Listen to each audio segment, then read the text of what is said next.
बहुत मर्द बनता है। चल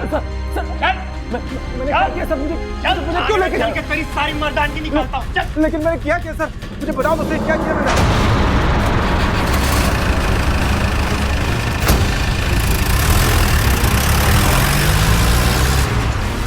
मर्द बनता है, बहुत मर्द बनता है। सर जी, हम आवेश में आकर इनके खिलाफ कंप्लेन कर दिए थे। वो मारते पीटते हैं हमें, पर तुम्हारे पति हैं, कृपा करके इन्हें छोड़ दीजिए। हम अपनी रिपोर्ट वापस लेते हैं।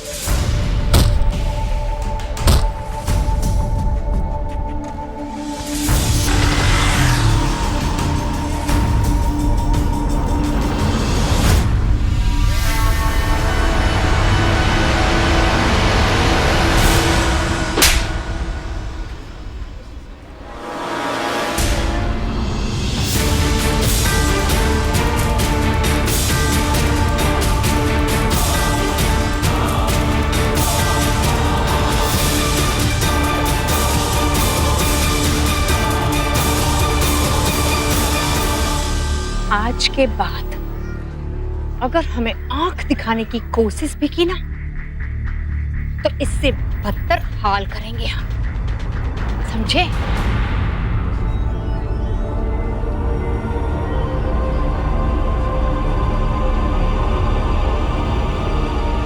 महिलाओं की सुरक्षा के लिए कई कानून बनाए गए, लेकिन जब कोई इन कानूनों का दुरुपयोग करता है तो कई सवाल खड़े हो जाते हैं। इस केस में भी जानवी ने कुछ ऐसा ही किया था, लेकिन जानवी और उसके पति सुरेश के बीच ऐसे हालात पैदा ही क्यों हुए कि जानवी इस हद तक चली गई? उसने न सिर्फ अपने पति सुरेश को झूठी शिकायत करके गिरफ्तार करवाया, बल्कि सबके सामने उसे थप्पड़ मारकर उसके आत्मसम्मान को भी गहरी चोट पहुंचाई। आखिर ये सब करने के पीछे जानवी का मकसद क्या था? क्या हुआ था इन दोनों के बीच? आइए देखते हैं।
तैयार है? हाँ, वहाँ किचन में रखा है। ठीक। ये क्या, आज फिर आलू की सब्जी बना दी है? क्या करते, कोई और सब्जी थी भी तो नहीं? अरे नहीं थी तो ले आते, रोज शाम को आते हैं ना दुकान से, उस समय लेके नहीं आ सकते? ठीक है, आगे ले आए करेंगे। ले आएंगे। नहीं चलता है, डब्बा हो गया है। कब से कह रहे कम से कम एक एलसीडी टीवी तो ला दो। कैसे ला सकते हैं, तुम तो जानती हो हमारी हालत। सारा दिन दुकान में बैठकर क्या छक मारते रहते हो? अरे तुमसे शादी करके ना हमारी जिंदगी ना नरक बन गई है। पूरा दिन घर पे बैठ के सड़ते रहो। एक टीवी चलता था, वो भी डब्बा हो गया। जी वकील साहब। अरे सुरेश बाबू, भाई ऐसा है कि तुम्हारे दुकान की केस की अगली तारीख जो है वो 16 की निकली है। हाँ भाई, यही बताने के लिए फोन किया था, याद रखिएगा आप। ठीक है वकील साहब, हम याद रखेंगे। ठीक है, ओके। वकील साहब का फोन था। वकील साहब को अच्छे से समझा देना, चाहे कुछ भी करें, ये दुकान का केस हमारे हक में होना चाहिए। हाँ जानवी, तुम चिंता मत करो, सब अच्छा होगा। अच्छा होता नहीं है, करना पड़ता है, समझे? और यही बात जानवी को कतई पसंद नहीं थी। जानवी की कई इच्छाएं और आकांक्षाएं थी, लेकिन जब इंसान की इच्छाएं लालच का रूप ले लेती हैं, तो कई बार वो उसे गलत रास्ते की ओर धकेल देती हैं। ये गलत रास्ता ले जाता है अपराध की ओर। तो क्या अब जानवी के कदम भी किसी अपराध की ओर बढ़ रहे थे?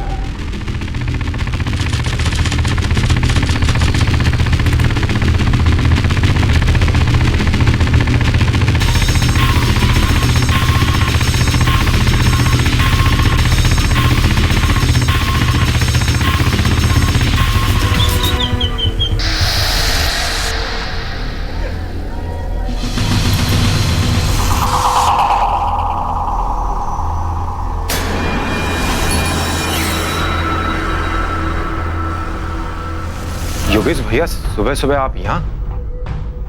काबिल, तुमने केस वापस नहीं लिया। भैया ये धमकी देना अच्छी बात ना है। अबे चुप! ये हमारी दुकान है, समझे? आखिरी मोहलत दे रहे हैं, केस वापस ले लो और 10 दिन के अंदर ये दुकान खाली कर दो, वरना सौगंध खा रहे हैं इस दुकान के साथ तुम्हें भी जलाकर राख कर। योगेश भैया, जिस दुकान पे हमारा हक है, दादाजी ने खुद पिताजी और चाचा जी की सहमति से ये दुकान हमारे पिताजी को दी थी। हम ये सब नहीं जानते, हम सिर्फ 2 ही चीजें जानते हैं। पहली, ये दुकान हमारी है, और दूसरी, तुम्हारे पास सिर्फ 10 दिन, सिर्फ 10 दिन।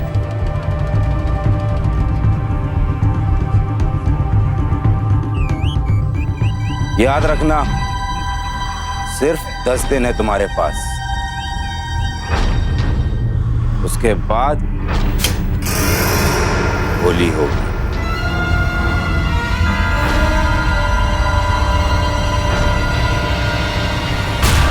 अरे अरे योगेश भैया, क्या कर रहे हैं आप? ये क्या कर रहे हो योगेश भैया? साड़ी जल जाएगी योगेश भैया। ये क्या कर रहे हैं आप? सुरेश भैया, अरे तुझे आग लग गई।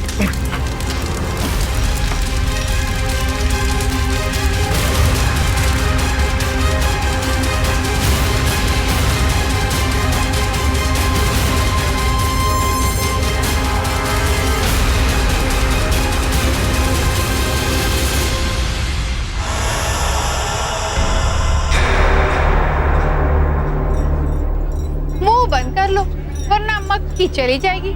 चाचा,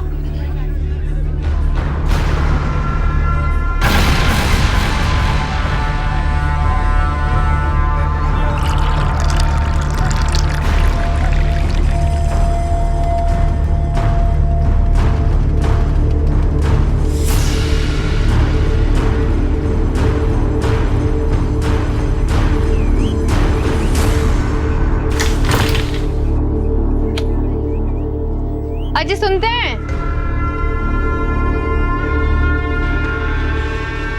हमें 2000 रुपए चाहिए, इसमें तो बस फुटकर पड़े। जानवी, अभी धंधा थोड़ा नरम चल रहा है, बाद में ले लेना, कुछ दिनों बाद। ये क्या है?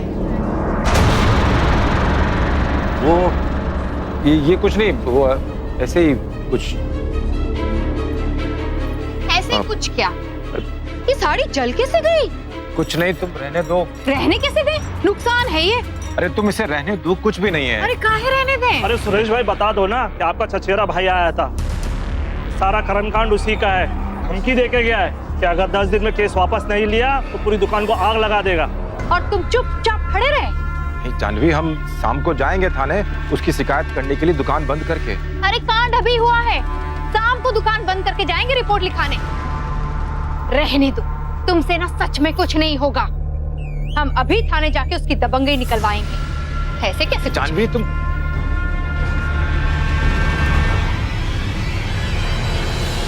साहब, कंप्लेन लिखानी है। आइए मैडम, बैठिए। हमारे पति के चचेरे भाई ने योगेश, उसने हमारे पति की दुकान पर आग लगाने की कोशिश की है।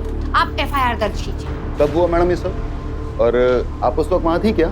नहीं, हम नहीं थे, पर हमारे पति बोले हमसे। अरे मैडम, तो फिर आप उन्हीं को भेजिए ना, हम उनके बगैर FIR नहीं लिख सकते। तो ठीक, आप ये लिखिए, कि आज सुबह हम दुकान में अकेले थे और योगेश वहां आकर हमें जब अकेला देखे दुकान बंद करके हम पर जबरदस्ती करने का कोशिश किया है। अब तो लिखेंगे ना FIR। मैडम, अब आप सरासर झूठ बोल रही हैं। हम जब सच बोल रहे थे आपको विश्वास नहीं हो रहा था ना, तो अब आपको चश्मदीद चाहिए था। इस बात के हम खुद चश्मदीद हैं। आप अब दर्ज कीजिए FIR, लिखिए। एक मिनट। हाँ सर जी, सर जी, मैडम, सर जी हमारी बात तो सुनिए। सर जी कहाँ जा रही हैं आप? हम हैं ना यहाँ पर, साहब को जाने दीजिए आप। राम सिंह, बोलने दो, बोलिए। सर जी, हम हमारे पति की दुकान में अकेले थे ना, तो उनके जो चचेरे भाई हैं योगेश, वो हमें देख कर ना वहाँ आकर हमसे जबरदस्ती कर रहे थे और ये है कि FIR ही नहीं लिखा रहे हैं। साहब, ये सरासर झूठ बोल रही हैं। अरे खुद ही फैसला कर लिए बिना जांच पड़ताल के। सर जी है ना यहाँ पर, सर जी फैसला करेंगे ना कि हम सच कह रहे हैं झूठ। हम झूठ कह रहे हैं क्या? राम सिंह, इनकी FIR लिख दो। जी साहब। आप बड़े अच्छे हैं सर जी, अगर आप नहीं होते ना तो हम जैसे तो। अब एक काम कीजिए, आपका फोन नंबर मुझे दे दीजिए। योगेश मिल जाएगा तो हम आपको खबर कर देंगे। हम इसमें डाल दें?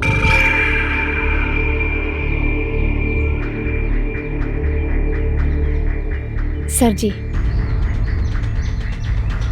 जी अगर मदद की जरूरत पड़े तो आपका नंबर मिल सकता है, सिर्फ जरूरत पड़े तो।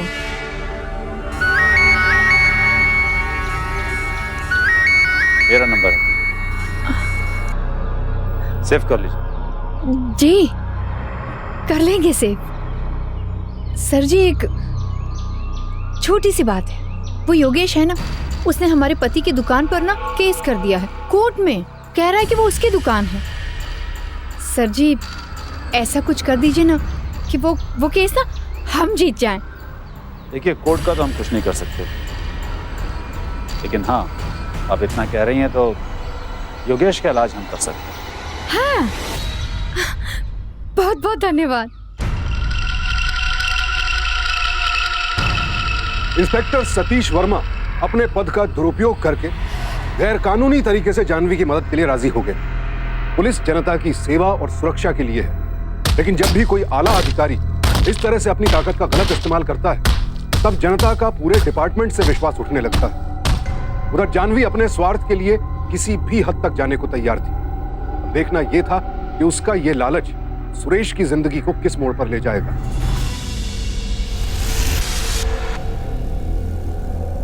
भैया, योगेश भैया, आप ये लीजिए, ये सारे पेपर हैं, ये दुकान आपकी है, कोर्ट में भी हम मान लेंगे। आप ये पेपर आप ही संभालिए। भैया लेकिन। नहीं भैया, ये आप संभालिए और जो कुछ भी हुआ उसे भूल जाइए और हमें माफ कर दीजिए भैया। भैया मैं ये कैसे? का भैया भैया कर रहे हैं? जो कागजात दे रहे हैं रख लीजिए उसे संभाल कर।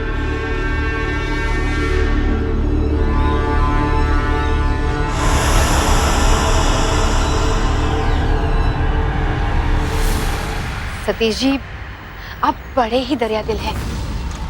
आपने तो हमारा दिल ही जीत लिया। हमें समझ में नहीं आ रहा है कि आपका ये एहसान हम कैसे चुकाएंगे। अरे कुछ नहीं, एक कप चाय पी लीजिएगा बस हमारे साथ शाम को।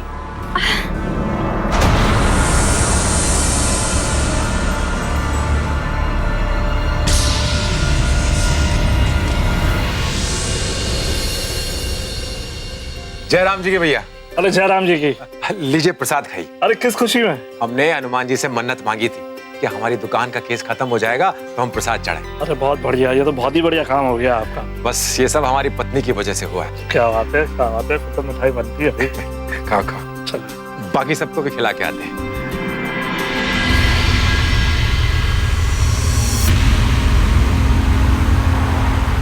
एक बात पूछें? आप पूछिए। आप हमें ले कहाँ जा रहे हैं? कहीं डर तो नहीं लग रहा है आपको? नहीं, एक पुलिस ऑफिसर के साथ हैं, तो डर किस बात का? वैसे आपकी बातें आपसे ज्यादा खूबसूरत हैं।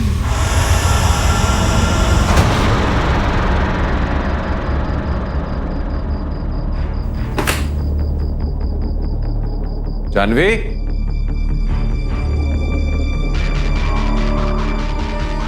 जानवी,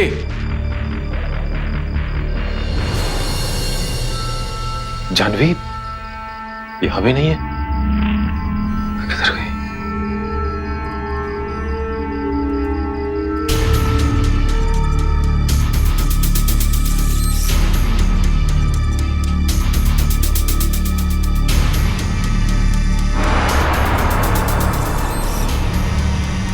लीजिए।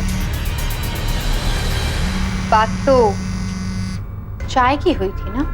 कुछ खास मौकों पर हम इसी को चाय कहते हैं।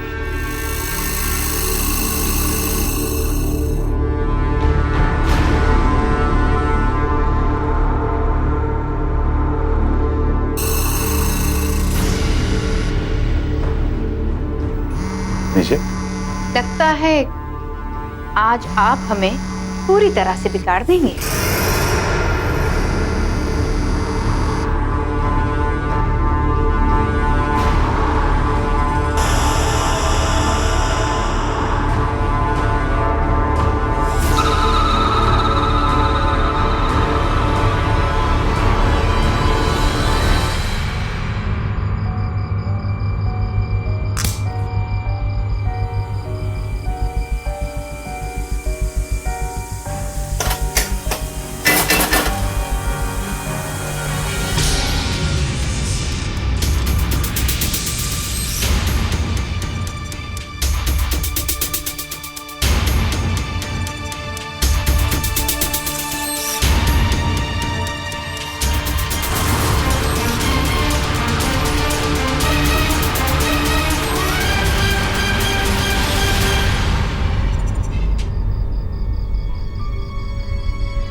जानवी, ये पुलिस की गाड़ी तुम्हें छोड़ के गई, कोई मुसीबत तो नहीं ना? तुम हमारी फिक्र मत ही करो। हम पर आज के बाद ना कोई मुसीबत नहीं आएगी। कोई जानवी, तुमने शराब पी है? सतीश साहब है ना, सतीश साहब, वो हमें एक पार्टी में लेकर गए थे। इतनी बड़ी पार्टी थी, कितने बड़े बड़े लोग आए थे, लेकिन तुम्हें क्या पता कि बड़े लोगों के साथ कैसे उठना और बैठना। लेकिन जानवी, तुम्हें शराब नहीं पीनी चाहिए थी। तुम हमें मत सिखाओ कि हमें क्या करना चाहिए। हाँ, तुम्हारी आज दुकान जो सही सलामत है ना, हमारी, वरना रास्ते पर होते, रास्ते पे।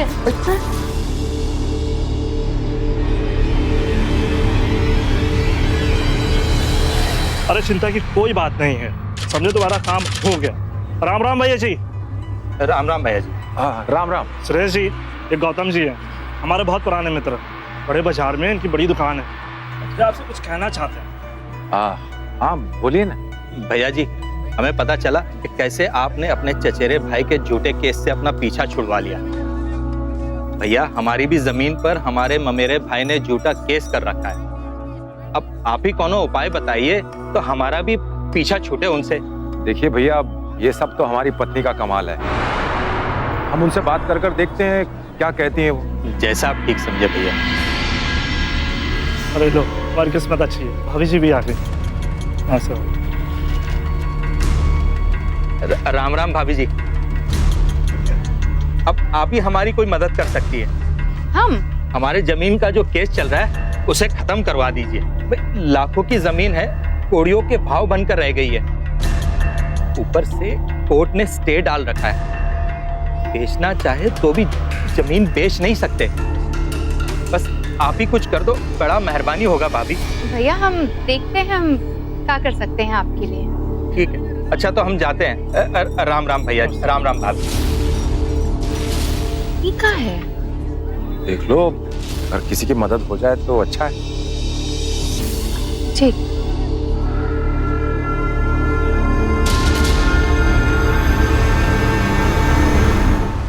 काम हो सकता है का? उस बेचारे की थोड़ी मदद हो जाएगी। अरे काम तो हो ही जाएगा, लेकिन मदद तो अपनों की जाती है, दूसरों के साथ तो बिजनेस किया जाता है। Business business? अब देखो, उसकी लाखों की जमीन हम छुड़ाएंगे तो बदले में हमें भी तो कुछ लाख चाहिए। वो कैसे? अब देखो, हम तो डायरेक्ट डील कर नहीं सकते, लेकिन तुम तो कर ही सकती हो ना। उसको बोलो कि जमीन की कीमत का 10% तुमको पहुंचा दे, फिर उसमें से आधा तुम रख लेना और आधा मुझे दे देना। अरे वाह, ये तो कमाल का बिजनेस है। हमारे साथ रहोगी तो ऐसे ही ऐश करोगी।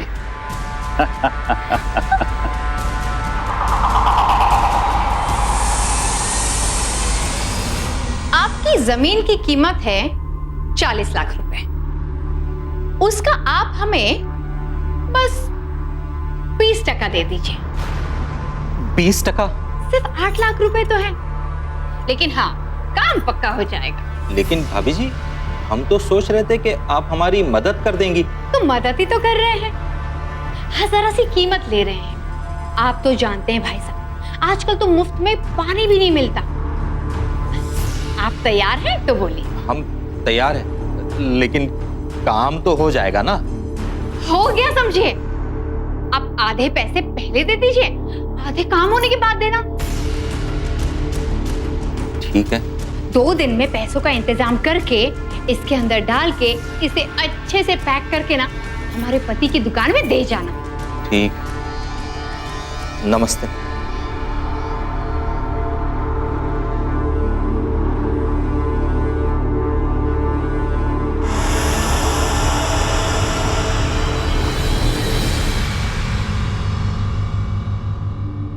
जयराम जी की सूरज भैया। हाँ जयराम जी की। अब दीदी एक मिनट। हाँ जयराम जी की, बोलिए। ये भाभी जी को पैकेट दे देना। क्या है इसमें? वो भाभी जी हमारे जमीन का काम करवा रही है ना, उसी के लिए भेंट लेकर आए हैं। आप रख लो, भाभी जी को दे देना, कहना गौतम दुबे ने दिया है। नहीं नहीं, उसके लिए कोई जरूरत नहीं है। क्यों आप? अरे अब बस रख ही लो। ठीक है, राम राम भैया। राम राम। हाँ हाँ, एक मिनट दीदी, मैं अभी आया।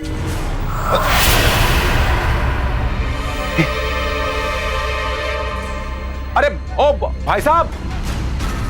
हाँ भैया। एक मिनट ठहरना।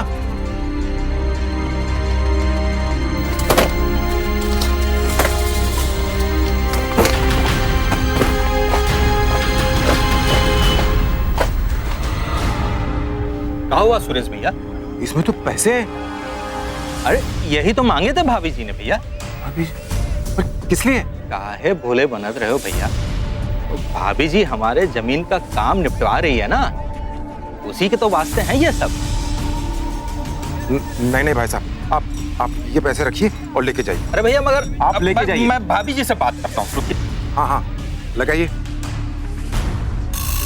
हेलो हेलो भाभी जी नमस्ते, हम गौतम बोल रहे हैं। वो आपके पति जी हमारा पैकेट नहीं ले रहे हैं। फोन दो जरा उनको। हाँ हाँ, हम उनको फोन देते हैं अभी। जानवी, ये चुपचाप से वो पैकेट ले लो। हाँ, हम नहीं लेंगे ये। काट दिया। ये रखिए और आप जाइए यहाँ से। ठीक है।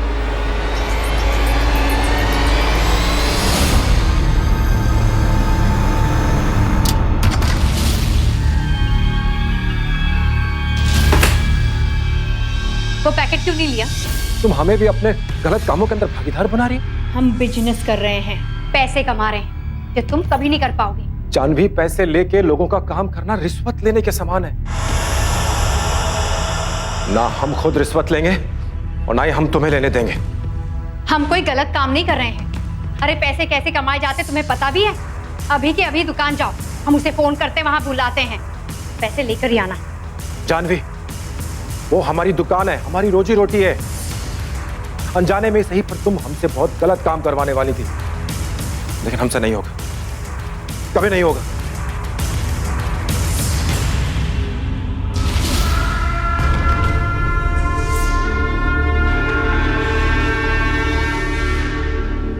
हेलो सतीश जी, हाँ बोलो, क्या बात है? हमारे पति को हमारे बिजनेस के बारे में पता चल गया है। अच्छा, वो पार्टी से पैसे लेने से मना कर रहे हैं और कह रहे हैं कि आगे भी पैसे नहीं लेंगे।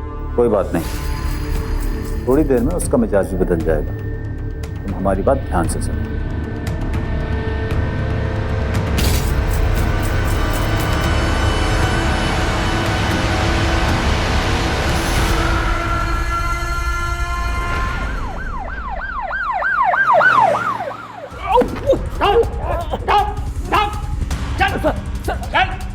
मैंने क्या किया सर? मुझे क्यों लेके चल के तेरी सारी मर्दानगी निकालता हूँ। चल। लेकिन मैंने क्या किया सर? मुझे बताओ तो सही, क्या किया मैंने?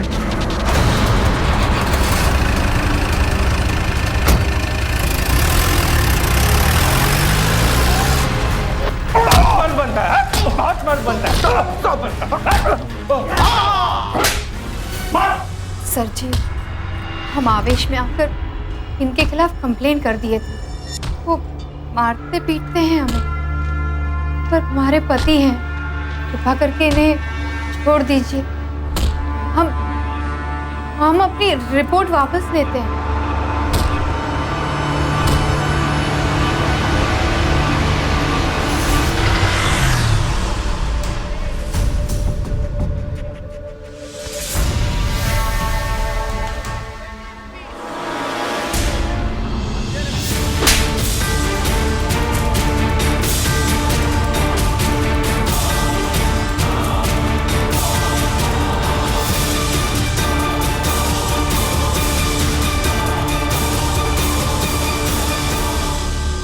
आज के बाद अगर हमें आंख दिखाने की कोशिश भी की ना, तो इससे बदतर हाल करेंगे हम, समझे?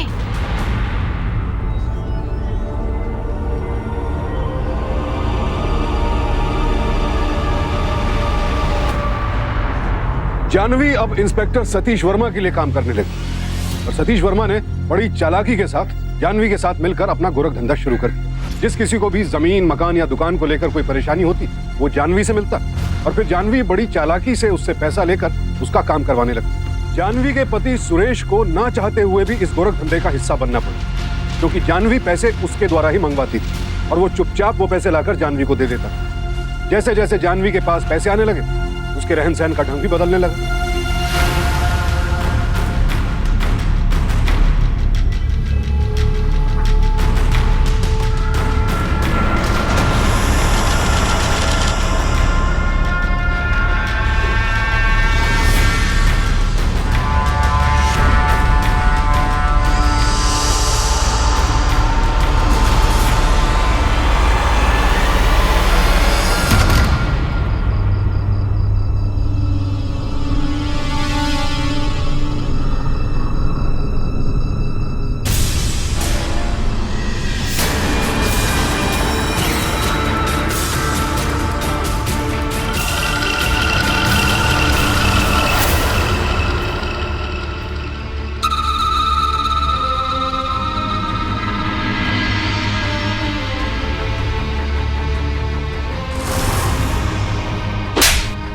आज के बाद अगर हमें आंख दिखाने की कोशिश भी की ना, तो इससे बदतर हाल करेंगे हम।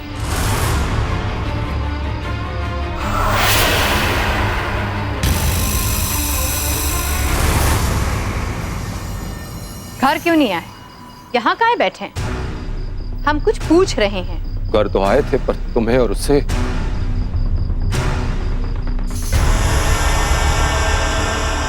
जो देखे हैं उसे देखने की आदत डाल लें, समझे? तुम हमें छोड़ क्यों नहीं देती? फिर जियो जैसे जीना है। ऐसा सोचना भी मत। ना तो हम तुम्हें छोड़ेंगे और ना ही छोड़ने देंगे, क्योंकि तुम और तुम्हारी ये दुकान हमारे पैसे कमाने का जरिया बन चुके हैं। और अगर ज्यादा चालाकी की ना, तो तुम अच्छी तरह से जानते हो कि हम क्या कर सकते हैं, समझे?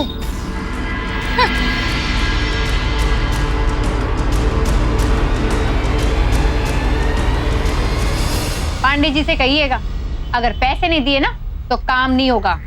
हाँ। और चंदन से कहना कि 4 लाख रुपए लगेंगे।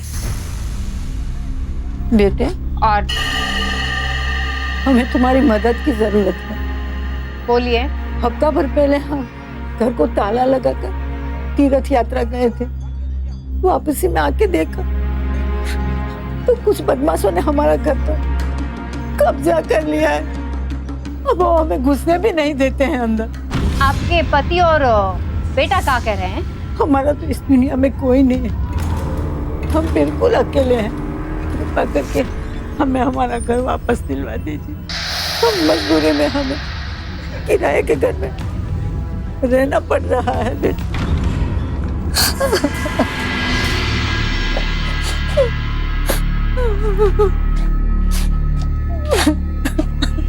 देखिए माँ जी, आपका घर हम खाली करवा देंगे। आप उसके लिए हमें 5 लाख रुपए नकद दे दीजिए। 5 लाख? बेटा, इतना तो मेरे पास नकद नहीं है। नकद नहीं है तो काम नहीं हो पाएगा, आप जा सकती हैं।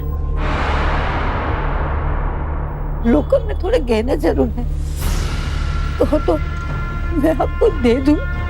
सोने के हैं? बिल्कुल सोने के हैं बेटे। आपसे हाथ जोड़कर विनती है, कैसे भी करके मुझे वो घर दिलवा दीजिए। हमारे पति की आखिरी निशानी है। आप फिक्र मत कीजिए, कल आप सोने के गहने ले आइए, समझिए आपका काम हो गया।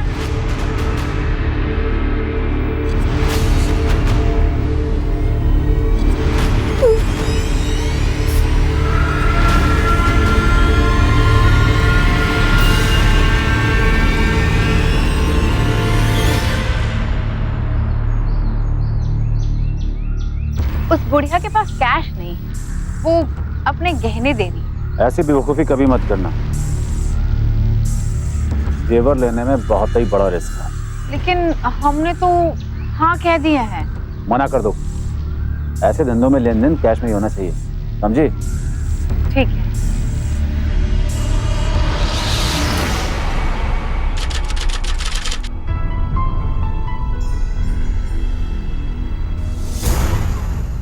ये कौन दे गया? वो कल माँ जी आई थी, वो दे गई। तेरी की, हम तो बताना ही भूल गए, गहने नहीं लेने थे। तो कल वापस कर देंगे इनको। अरे नहीं नहीं, गहने सोने के ना, देखने दो।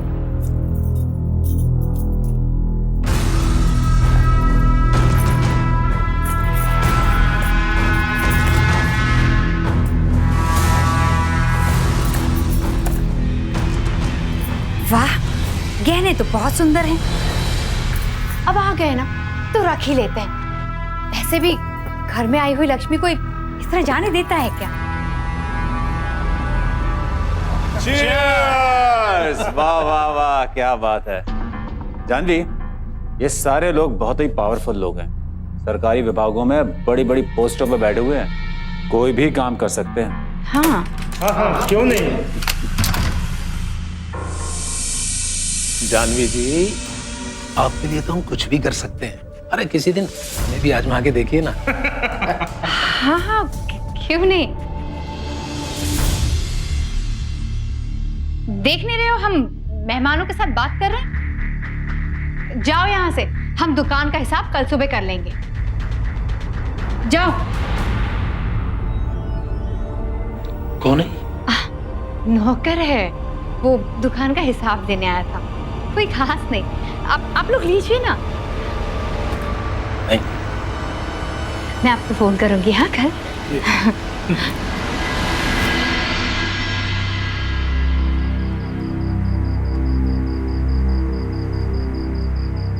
बेटा, बहुत भूख लगी है, कुछ पैसे दे दो ना। सुबह से कुछ नहीं खाया। बेटा, कुछ पैसे दे दो।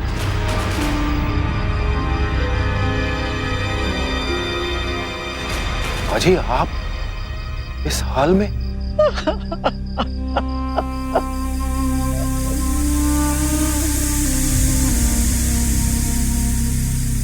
उन बदमाशों की धमकी की वजह से मकान मालिक ने हमें घर से निकाल दिया और हमारे पास जो बचे कुछ पैसे थे वो भी बदमाशों ने हमसे छीन लिए। माँ जी, ये सब कुछ हमारी पत्नी की वजह से हुआ है। बेटा, हमने तो हमारे पास जितने गहने थे सब आप लोगों को दे दिए, वो भी हमारा काम नहीं हुआ। दर दर भटक रहे हम और भीख मांगने को मजबूर हो गए।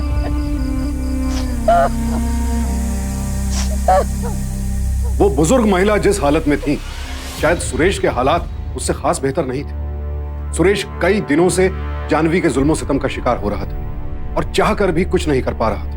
लेकिन आज उस बुजुर्ग महिला को यूं रास्ते पर भीख मांगते देख उसे एहसास हुआ कि अगर वो यूं ही खामोश रहकर जानवी के अत्याचार सहता रहा तो आने वाले कल में शायद उसका हाल ठीक ऐसा ही हो जाए। वो बुजुर्ग महिला उसकी जिंदगी का आईना बनकर उसके सामने आई थी। तो क्या अब वो जानवी के खिलाफ आवाज उठाने की हिम्मत जुटा पाएगा? और ऐसा करने से क्या जानवी के जुल्म रुक जाएंगे या फिर और ज्यादा बढ़ जाएंगे?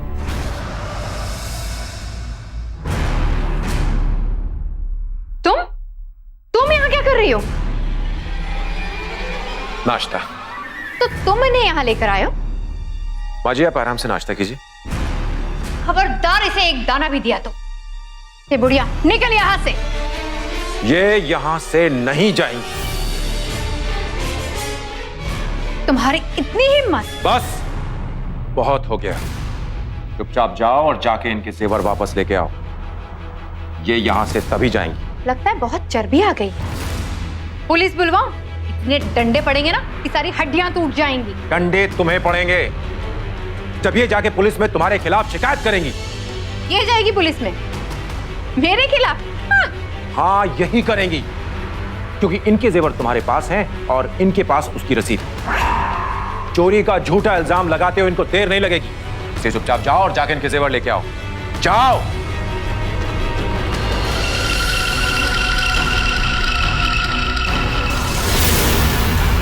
माजी आप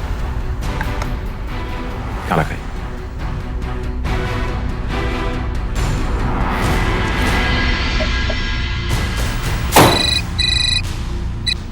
हाँ बोलो। हेलो सतीश जी, सुरेश ना उस बुढ़िया को यहाँ ले आया है और हमसे कह रहा है कि गहने वापस कर दे। आप ना 2-3 पुलिस वालों को यहाँ भेजो और उसे तुमने उससे जेवर ले लिए? वो हम आपको बताना भूल गए थे। सुरेश ना हमको धमकी दे रहा है कि अगर हमने उस बुढ़िया के गहने वापस नहीं दिए ना तो वो बुढ़िया बिल दिखाकर हम पर ना चोरी का इल्जाम डाल देगी। हमने तुमसे पहले भी कहा था कि जेवर मत लेना, ये जेवर फौरन वापस करो। आप क्या हमारी बेइज्जती करवाना चाहते हैं उनके सामने? देखो, जब सही इंसान आग दिखाता है ना तो वो हमें नुकसान पहुंचा सकता है, इसलिए थोड़ी देर के लिए उसकी तसल्ली के लिए कदम पीछे खींच लो, फिर बाद में देखेंगे कि उसके साथ क्या करना है। हाँ ठीक है, हम गहने वापस कर देते हैं।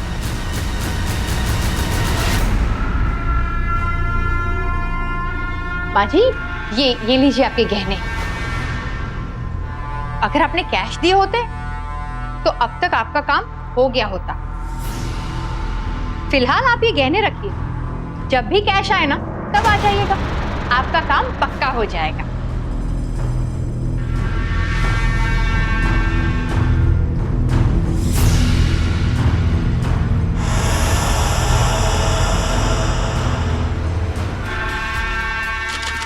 बेटी मैं कैश ले आई हूँ। तूने कहा था ना कि कैश लाओगे तो आपका काम हो जाएगा। मैं जेवर बेच के कैश लाई हूँ, पूरे 5 लाख है, पूरे 5 लाख। मेरा काम करवा दोगे ना बेटे, मेरे काम करवा दो। अरे माजी ये आप क्या कर रही हैं? आप पहले भी एक बार धोखा खा चुके हैं विश्वास करके, फिर से ये। सुरेश बेटा, वो घर मेरे पति की आखिरी निशानी है, कैसे भी करके मैं उसे अपने ताबे में लेना चाहती हूँ। बेटा मेरा इतना काम कर दो तो मैं बहुत आभारी होंगी आपसे। माँ जी आप फिक्र मत कीजिए, समझिए आपका काम हो गया। हाँ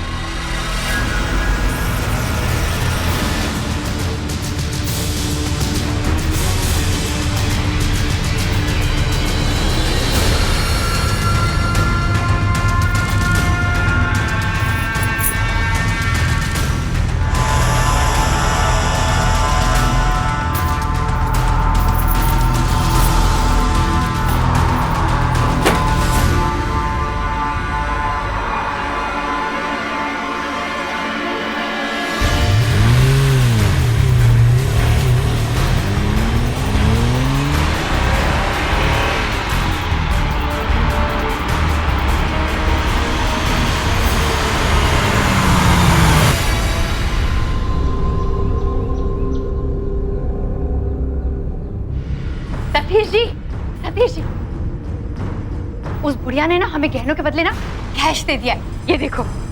अब तो हम उनका काम कर देते हैं। ये नोट उस बुढ़िया ने दिए? काहे को गड़बड़ हो गई था? नकली है का? नहीं, असली है। सर, ये वही नोट है जिसमें हमने मार्क किए हुए हैं। सर, अपनी बात का विश्वास कीजिए। इस औरत को तो मैं जानता तक नहीं हूँ। मुझे रिश्वत देने की कोशिश कर रही थी। सब पता चल जाएगा। सतीश साहब के घर की तलाशी लो। जी सर। देखिए, मैं बहुत सीनियर पुलिस ऑफिसर हूँ, मेरा बड़ा क्लीन ट्रैक रिकॉर्ड है सर। आप ऐसा नहीं कर सकते सर। अपनी बात का विश्वास कीजिए। मुझे फंसाया जा रहा है सर। हाँ, फंसाया जा रहा है और हमने फंसाया है तुम्हें। और सिर्फ तुम्हें ही नहीं फंसाया है, अपनी बीबी को भी फंसाया है। हम तुम दोनों की असलियत दुनिया के सामने लाना चाहते थे, इसीलिए ये योजना बनाई। अच्छा होगा तुम सीधे आके मुझे मिले। आप हमारी मदद करेंगे ना साहब? सतीश जैसे इंस्पेक्टर और आपकी पत्नी को रंगे-हाथ पकड़ने के लिए हम आपको कुछ केस देंगे, जिसपे हमारे विजिलेंस टीम के ऑफिसर की साइन होगी। आप बहुत होशियारी से वो केस जानवी को दे देना। जब वो पैसे लेके जानवी इंस्पेक्टर सतीश के पास जाएगी, तब हम दोनों को रंगे-हाथ पकड़ लेंगे। हम तो मान ही चुके थे कि हमें जीवन भर अपनी बीवी का अपमान सहना है, लेकिन उस रात हमने इन बूढ़ी माँ जी को सड़क पर भीख मांगते हुए देखा। हमने कुछ देर के लिए खुद को इनमें देखा। उस दिन हमें लगा कि अगर अब हमने हिम्मत नहीं दिखाई तो एक दिन हमारा भी यही हाल होगा। जी, हमें माफ कर दीजिए, हम दोबारा ऐसा नहीं करेंगे। हम हाथ जोड़ते हैं आपके सामने, हम आपके पैर पड़ते हैं, हमें जेल नहीं जाना है। तुम पे हाथ उठा के हम अपना हाथ भी गंदा नहीं करना चाहते, क्योंकि तुम्हारी जैसी लालची औरत की इच्छाएं कभी पूरी नहीं हो सकती, क्योंकि लालच का तो कोई अंत ही नहीं। ये नोटों से भरा बैग मिला है सर। ओह सर, ये और भी कैश बरामद हुआ है यहाँ से। सीनियर पुलिस ऑफिसर साहब, अब आपको क्या कहना है? सर, ये पैसे मेरे नहीं है सर। मुझे पता नहीं कहाँ से आए मेरे घर में, लेकिन सर मेरी बात का विश्वास कीजिए। अरेस्ट हिम, थाने लेकर जाइए इन्हें। सर, मेरी बात सुनिए आप। Arrest him. सर मेरी बात सुनिए सर। अपने लालच की भूख मिटाने के लिए कई बार इंसान अपराध का रास्ता चुन लेता है, और जब इंस्पेक्टर सतीश वर्मा जैसे भ्रष्ट अधिकारी अपने लालच के लिए पद का दुरुपयोग करते हैं, तो एक व्यक्ति विशेष का अपराध पूरे डिपार्टमेंट को बदनाम करता है। जबकि सच तो यह है कि बेईमानों की तुलना में ईमानदार लोग ज्यादा हैं, लेकिन फिर भी एक भ्रष्ट व्यक्ति की वजह से सभी को गलत निगाह से देखा जाता है, जो कि बेहद दुखद है।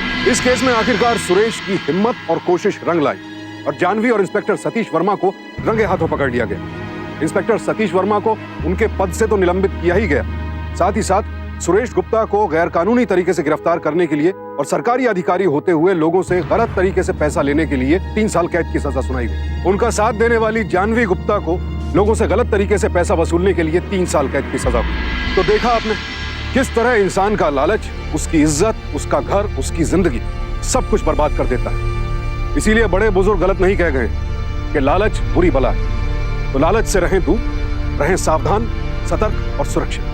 इसी प्रार्थना के साथ अब मैं सुशांत सिंह आपसे विदा लेता हूं। फिर मुलाकात होगी ऐसी ही एक और सत्य घटना के साथ। देखते रहें सावधान इंडिया, इंडिया फाइट्स बैक।